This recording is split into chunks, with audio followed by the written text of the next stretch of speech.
Good morning बच्चों। आप सभी का निःशुल्क पाठशाला यूट्यूब चैनल पर स्वागत है। तो हम लोग आज फिर से देखते हैं भाग 4 सत्ता के वैकल्पिक केंद्र। आज ये चैप्टर आपका समाप्त हो जाएगा। तो इसमें हम लोग देखते हैं जो पढ़ लिए थे उसकी आगे। हम लोगों ने कुछ पढ़ लिया था, जहाँ पढ़ना था वो था हेडिंग चीन के साथ भारत के संबंध। ठीक है, किसके साथ? चीन के साथ भारत के संबंध। तो देखते हैं, शुरू करते हैं आज हम लोग। पश्चिमी साम्राज्य के उदय से पहले भारत और चीन एशिया की महाशक्ति थे। जो पश्चिम देशों के जो देश हैं, उनके साम्राज्य के उदय से पहले, मतलब उनके शक्तिशाली प्रभुत्व में आने से पहले भारत और चीन एशिया की महाशक्ति थे। यानी दो महाशक्ति एशिया में कौन थी? भारत और चीन। चीन का अपने आसपास के इलाकों पर भी काफी प्रभाव था और आसपास के छोटे देश इसके प्रभुत्व को मानकर और कुछ नजराना देकर चैन से रह करते थे। मतलब कि जो चीन है उसके अगल बगल जितने भी जो देश हो, चाहे नेपाल हो, चाहे कंबोडिया हो, नेपाल, भूटान, म्यांमार जैसे तमाम छोटे देश अगल बगल हैं, वो सब क्या करते थे कि उन सब देशों पर इसका प्रभाव था, क्योंकि विशाल देश और छोटे देश, और उस पर इसका प्रभुत्व होने के कारण अधिकार धीरे धीरे जमाता जा रहा है, धौंस जमाता जा रहा है उस पर। तो वो लोग कुछ नजराना जैसे टैक्स दे करके रहा करते थे, इन्हें निवास करते थे, अपने देश का शासन चलाते थे। जैसे भाई कोई गांव पर बहुत बड़ा आदमी हो तो गांव वाले उससे डरते हो, वो जो कहे वही करें गांव वाले, है ना। तो दबाव बना के रखना लोगों पर, तो वही चीन का काम है, इन सब पर दबाव बना के रखना। चलिए क्या कह रहा है कि चीनी राजवंशों के लंबे शासन में मंगोलिया, कोरिया, हिंद चीन के कुछ इलाके और तिब्बत इसकी अधीनता मानते रहे थे। मतलब जो चीन के राजा थे उनके शासन में, चीन के राजा के शासन में मंगोलिया, तो चीन के उत्तर की ओर मंगोलिया, कोरिया, हिंद चीन, है ना, ये सब क्या है? देश हैं जो इसकी अधीनता को मानते थे भैया, स्वीकार करते थे उसकी बातों को। भारत के भी अनेक राजवंशों और साम्राज्यों का प्रभाव उनके अपने राज्य से बाहर भी रहा।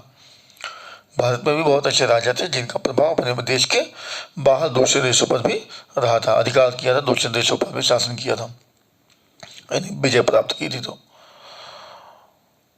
भारत हो या चीन, इनका क्या कह रहा है? भारत हो या चीन, इनका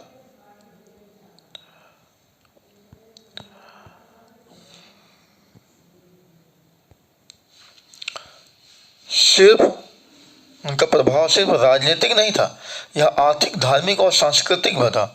इन लोगों का जो भारत और चीन का जो प्रभाव था दूसरे देशों पर, वो केवल राजनीतिक, राज्य करना नहीं था, वहाँ पे धन कमाना, धर्म का प्रचार प्रसार करना और सभ्यता संस्कृति का विकास करना भी था।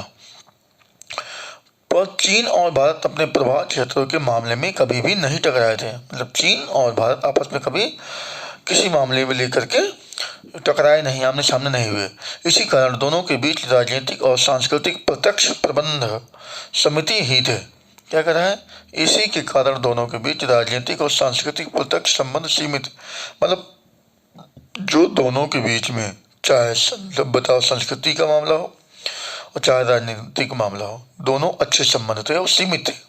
ठीक है, परिणाम यह हुआ कि दोनों देश एक दूसरे को ज़्यादा अच्छी तरह से नहीं जान सके, और जब 20वीं सदी में दोनों देश एक दूसरे से टकराए तो दोनों को ही एक दूसरे के प्रति विदेश नीति विकसित करने में मुश्किलें आई। कहने का मतलब पहले क्या था, दोनों के जो संबंध थे सीमित थे, संस्कार सभ्यता जो भी थी सीमित थी, संस्कृति सीमित थी। लेकिन जब 20वीं सदी में, इसलिए दोनों एक दूसरे के बारे में बहुत अच्छा बुरा नहीं जान सके। लेकिन जब दोनों टकराए एक दूसरे के बारे में, मामले में टकरा गए आपस में, तब जा करके इनको अपने जो विदेश नीति है उसे सुधारने और विकसित करने में फिर समस्या आने लगी, मुश्किलें आई। क्यों? क्योंकि जो 1962 में चीन ने भारत पर युद्ध किया था, है ना, तिब्बत के मामले को लेकर। चलो, अंग्रेजी राज से भारत के आज़ाद होने और चीन द्वारा विदेशी शक्तियों को निकाल बाहर करने के बाद यह उम्मीद जगी थी कि ये दोनों मुल्क साथ आकर विकासशील दुनिया और ख़ास तौर से एशिया के भविष्य को तय करने में महत्वपूर्ण भूमिका निभाएंगे। कहने का मतलब दोनों देशों से जो भी बाहरी शक्तियों का शासन था, जैसे हमारे यहाँ अंग्रेजों का, वैसे उसके यहाँ भी जो शासन था दूसरे देशों का, तो उन सब को देशों से निकाला गया। ये भारत आज़ाद हुआ और वो भी चीन आज़ाद हुआ। इसके बाद उम्मीद ये जगी थी कि दोनों देश मिलकर विकास करेंगे, एशिया में एक महाशक्ति उभरेंगे बन करके, यानी एक बड़ी महाशक्ति बनकर उभरेंगे और बहुत अच्छा विकास करेंगे, दोनों एक महत्वपूर्ण देश कहलाएंगे एशिया में। कुछ समय के लिए हिंदी चीनी भाई भाई का नारा भी लोकप्रिय हुआ था। मतलब एक समय ऐसी कंडीशन आ गई थी कि ये कहा जा रहा था कि हिंदी चीनी भाई भाई, यानी हिंदुस्तान के लोग और चीन के लोग भाई भाई हैं, मतलब इतना अच्छा संबंध था, है ना। हालांकि भारतीय सीमा पर चीनी आक्रमण ने इस आशा को धूमिल कर दिया। यानी कहने का मतलब है जो 1962 में चीन की सेना ने भारत के सीमा पर भारतीय सीमा पर चीन के जो सैनिकों ने जब आक्रमण किया तो इस उम्मीद को मिटा दिया, धूमिल कर दिया, सारी उम्मीदों पर पानी फेर दिया कि हिंदी चीनी भाई भाई का नारा था, अब ये होने लगा कि नहीं, दुश्मन है, भाई भाई के बजाय अब दुश्मन बन गए। आज़ादी के तत्काल बाद 1950 में चीन द्वारा तिब्बत को हड़पने करा। आज़ादी के तुरंत बाद जब 47 में भारत आज़ाद हुआ था तो उधर वो भी आज़ाद हुआ था चीन, और उसने तुरंत क्या किया कि तिब्बत पर हड़पने लगा, उसने कब्जा जमाया 1950 में, और भारत चीन सीमा पर बस्तियां बसाने के फैसले से दोनों देशों के बीच संबंध एकदम गड़बड़ हो गए। देखो उधर तो उसने 1950 में तिब्बत पर कब्जा कर लिया। दूसरी चीज़, जो भारत और चीन का बॉर्डर है, सीमा है, उस बॉर्डर के आसपास बॉर्डर पर उसने बस्तियां बसानी शुरू कर दी, चीन के लोगों को बसाना शुरू कर दिया।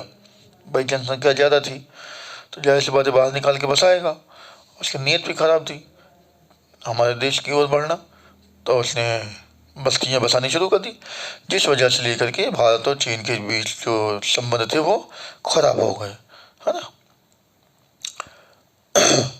भारत और चीन दोनों देश अरुणाचल प्रदेश के कुछ इलाकों और लद्दाख के अक्साई चीन क्षेत्र पर प्रतिस्पर्धा दावों के चलते 1962 में लड़ पड़े। क्या कर रहा है, अरुणाचल प्रदेश की ओर जब चीन की सेना ने कदम बढ़ाए, कुछ हमारे इलाकों पर कब्जा किया, और लद्दाख में, जो आज एक लद्दाख राज्य हमारे केंद्र शासित प्रदेश कश्मीर के हिस्से को काट के बनाया गया है, तो हाँ उन दोनों तरफ जो अक्साई चीन क्षेत्र पर क्या किया, अपने कदम बढ़ाने शुरू किए, हमारी भारतीय भूमि पर कब्जा करना शुरू किए। तब जाकर 1962 में दोनों के बीच युद्ध हो गया। अब ये क्यों हुआ था, कैसे हुआ, तो बच्चों ऑफलाइन तो हमने पढ़ाए हैं, लेकिन ऑनलाइन भी मैं पढ़ा दूंगा। 1962 के युद्ध में भारत को सैनिक पराजय झेलनी पड़ी। देखो भारत वही तुरंत आज़ाद हुआ था, उसके बाद कोई अच्छी सुविधा नहीं थी, संसाधन नहीं थे, और अच्छी सेना नहीं थी, अच्छे हथियार नहीं थे भारत के पास, इसलिए उस समय भारत चीन से युद्ध हार गया। भारतीय चीन संबंधों पर इसका दीर्घकालिक असर हुआ, मतलब लंबे समय तक इसका असर पड़ा रहा, बुरा प्रभाव। 1976 तक दोनों देशों के बीच कूटनीतिक संबंध समाप्त ही रहे, मतलब 1976 तक किसी भी प्रकार के संबंध नहीं थे, किसी भी प्रकार के अच्छे रिश्ते नहीं थे भारत और चीन के बीच। इसके बाद धीरे धीरे दोनों देशों के बीच संबंधों में सुधार शुरू हुआ। इसके बाद धीरे धीरे दोनों देशों के रिश्तों में भी सुधार आने लगा। 1970 के दशक के उत्तरार्ध में चीन का राजनीतिक नेतृत्व बदला। 1970 के दशक में क्या हुआ कि उत्तरार्ध में चीन जो था 1970 के दशक में अपने नेतृत्व को बदला था, राजनीतिक करने का तरीका तो बदला थोड़ा सा, ठीक है ना। हाँ, शासन प्रशासन करने के तरीके का, विदेशों के साथ जो संबंध का, उसमें थोड़ा सा व्यवहार में परिवर्तन किया।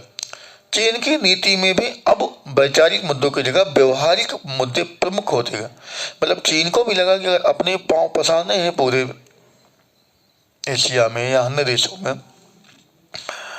देशों में, तो उसे क्या करना पड़ेगा कि अपने कड़ू रिश्ते को बोलना पड़ेगा, खराब संबंध जो थे उनको सुधारना पड़ेगा, अच्छे संबंध बनाने पड़ेगा, और क्या है, विचारों के जो मतभेद हैं उन्हें दूर करके व्यवहारिक रिश्ते बनाने होंगे हमको।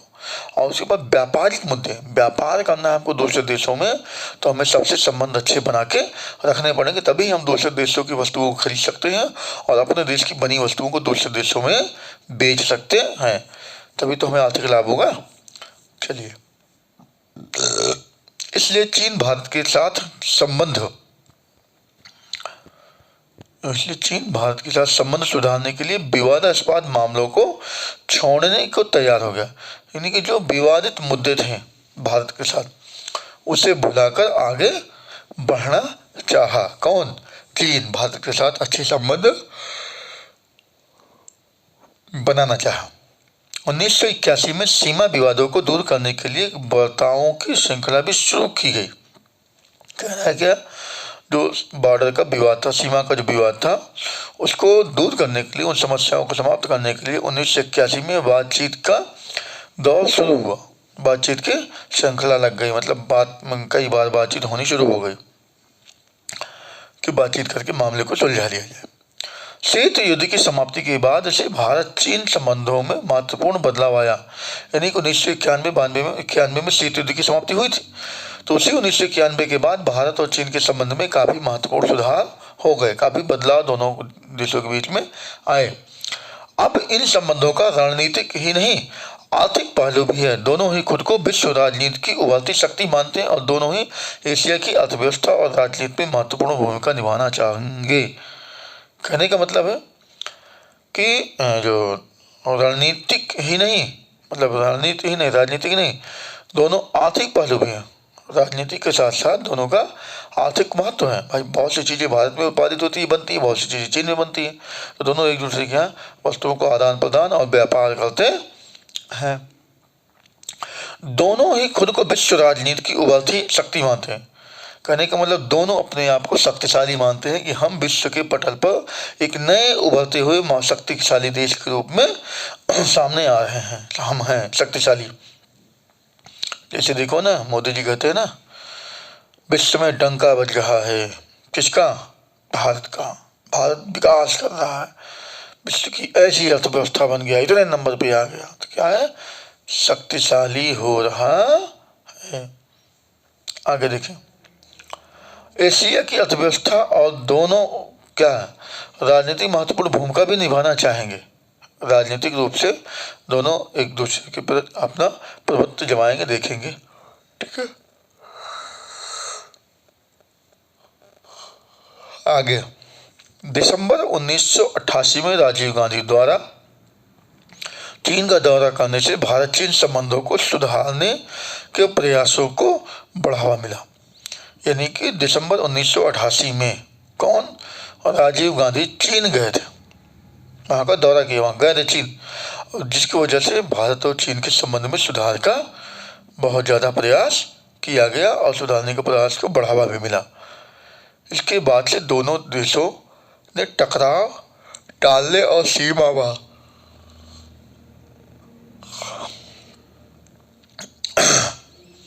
क्या है, इसके बाद दोनों देशों ने क्या किया, टकराव टालने, मतलब जो मतभेद थे, विवाद थे, युद्ध की स्थिति बन रही थी, उसे दूर करने और वहाँ पर सीमा पर शांति बनाए रखने के लिए, है ना, कई उपाय भी किए, मतलब अपने अपने सब तरीके अपनाए। दोनों देश सांस्कृतिक आदान प्रदान, विज्ञान और तकनीक के क्षेत्र में परस्पर सहयोग और व्यापार के लिए सीमा पर 4 पोस्ट खोलने के समझौते भी किए। क्या कह रहा है, दोनों देशों ने सांस्कृतिक आदान प्रदान, है ना, सभ्यता, संस्कृति, बोल चाल, भाषा, रहन सहन, खान पान, हर चीज़ के आदान प्रदान में, विज्ञान और तकनीक के नए नए क्षेत्र, टेक्नोलॉजी का प्रयोग, नई नई तकनीकों का उपयोग करना और नई नई चीज़ों की खोज करने के मामले में दोनों एक दूसरे का सहयोग किए और व्यापार के लिए सीमा पर 4 पोस्ट खोलने के समझौते भी किए कि हम दोनों एक दूसरे के साथ बढ़िया उठना बैठना होगा, खान पान, आना जाना, सभ्यता संस्कृति का सम्मान करेंगे और नई चीज़ों की खोज करेंगे, मिलकर नई तकनीकों का प्रयोग करेंगे किसी भी क्षेत्र के विकास में, और व्यापार भी करेंगे हम लोग मिल करके, है ना। इसीलिए सीमा पर 4 पोस्ट खोलने के समझौते भी किए। पोस्ट में तो चौकियाँ जो होती है जैसे कहते हैं। 30% सालाना की दर से बढ़ रहा है। क्या 1999 से भारत और चीन के बीच व्यापार 30% सालाना की दर से बढ़ रहा है। मतलब 1999 के बाद से 30% व्यापार बढ़ा है। किसके साथ? चीन के साथ भारत का, या भारत के साथ चीन का। इससे चीन के साथ संबंधों में नई गर्मजोशी आई। क्या कह रहा है? इससे चीन के साथ संबंधों में नई गर्मजोशी, एक नया उत्साह आया, नई उमंग बढ़ी। चीन और भारत के बीच 1992 में 33 करोड़ 80 लाख डॉलर का द्विपक्षीय व्यापार हुआ था। कहने का मतलब क्या है? 1992 में 33 करोड़ 80 लाख डॉलर का दोनों पक्षों के बीच में व्यापार हुआ था। 2017 में बढ़कर 84 अरब डॉलर का हो चुका है। जहां 1992 में 33 करोड़ 80 लाख डॉलर था, आज वो 84 अरब डॉलर का हो चुका है। यानी कि बहुत ज़्यादा व्यापार होने लगा है दोनों के देशों में आपस में। हाल में दोनों देश ऐसे मामलों पर भी सहयोग करने के लिए राजी हुए हैं जिससे दोनों के बीच विभेद पैदा हो सकते थे। मतलब ऐसे ही कुछ और मामले थे जिस पर सहयोग करने के लिए राजी हो गए, जिससे भविष्य में चलकर कभी विवाद पैदा हो सकता था। जैसे विदेशों में ऊर्जा सौदा हासिल करने का मामला, दूसरे देशों में जैसे पेट्रोलियम पदार्थ, प्राकृतिक गैस वगैरह का समझौता करके वहाँ से निकालना, बेचना, अपने देश में लाना, बेचना, दूसरे देशों में बेचना, जो समझौता है। इस मामले पर वैश्विक धरातल पर भारत और चीन ने विश्व व्यापार संगठन जैसे अंतर्राष्ट्रीय संगठनों, मतलब विश्व के पटल पर पूरी दुनिया के मामले में जो चीन और भारत व्यापार कर रहे हैं उसके लिए कभी टकराव हो सकता था, तो उसके लिए भी एक समझौता किया। व्यापार संगठन जैसे अंतर्राष्ट्रीय संगठनों, वही ये संगठन बनाया गया। तो कहता जैसे अंतर्राष्ट्रीय संगठनों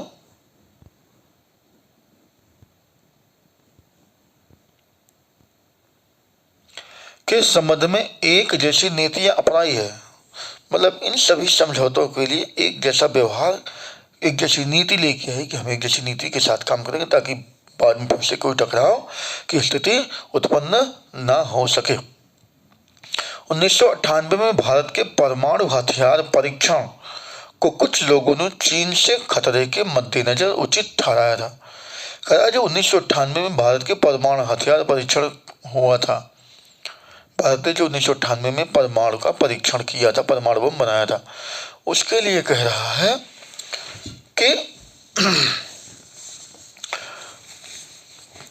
कुछ लोगों ने क्या कहा कि चीन से जो खतरा था उसको देखते हुए भारत ने सही किया, परमाणु हथियार को जो बनाया वो सही काम किया, ठीक है ना, ताकि चीन के मन में भी डर बना रहे कि इसके पास परमाणु हथियार है, कहीं इसने भी हम पे छोड़ दिया तो हमारा सत्यानाश हो जाएगा, ठीक है। इसलिए चीन भी कभी कदम बढ़ाने की कोशिश नहीं करेगा।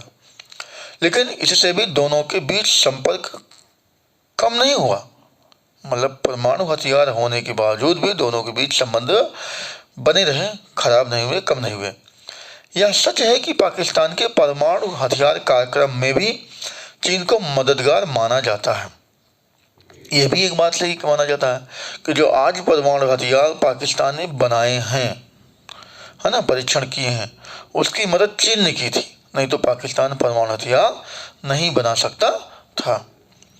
बांग्लादेश और म्यांमार से चीन के सैनिक संबंधों को भी दक्षिण एशिया में भारतीय हितों के खिलाफ माना जाता है। ये कहा जा रहा है कि बांग्लादेश और म्यांमार है वो जो चीन के साथ उनके संबंध है, कैसे सैनिक संबंध बांग्लादेश और चीन म्यांमार के, वो भारत के हित के खिलाफ है, भारत के लिए लाभदायक नहीं है दक्षिण एशिया में, है ना। इसीलिए कभी कभी देखो बांग्लादेश और मुंह उठा लेता है, कुछ खिलाफ बोल जाता है, पर इससे कोई भी मुद्दा दोनों मुल्कों में टकराव करवा देने लायक नहीं माना जाता। जो भी मुद्दे, परमाणु हथियार पाकिस्तान का बनाना या सैनिक संबंध अच्छे होना बांग्लादेश और म्यांमार का चीन के साथ, तो उससे भी किसी भी मुद्दे पर भारत का टकराव नहीं माना जाता कि इससे कोई टकराव हो जाएगा।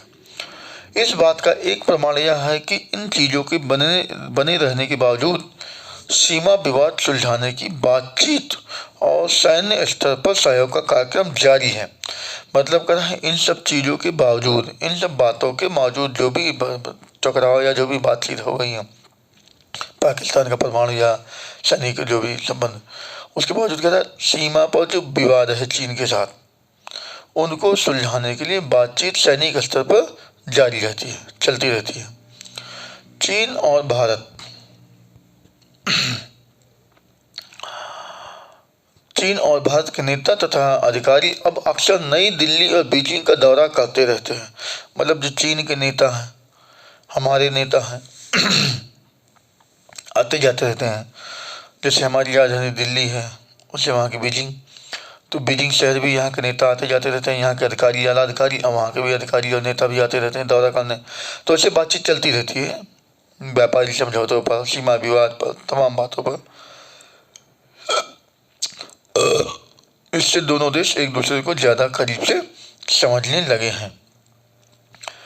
परिवहन और संचार मार्गों की बढ़ोतरी, समान आर्थिक हित तथा एक जैसे वैश्विक सरोकारों के कारण भारत और चीन के बीच संबंधों को ज़्यादा सकारात्मक तथा मजबूत बनाने में मदद मिली है। मतलब जो आवागमन के साधन है, संचार के जो साधन है ना, और व्यापार को वजह से, है ना, एक दूसरे के संबंधों में क्या है, काफ़ी ज़्यादा सकारात्मक सुधार हुआ है, अच्छे संबंध हुए हैं।